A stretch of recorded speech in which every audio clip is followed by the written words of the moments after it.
கவலை கண்ணீர் மறக்கணும், கர்த்தரையே நோக்கணும், கற்றுத்தாரும் ஆவியானவரே. கவலை கண்ணீர் மறக்கணும், கர்த்தரையே நோக்கணும், கற்றுத்தாரும் ஆவியானவரே.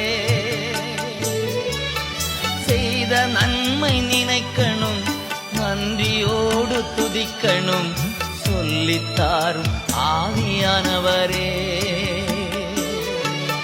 செய்த நன்மை நினைக்கணும், நன்றியோடு துதிக்கணும், சொல்லித்தாரும் ஆவியானவரே.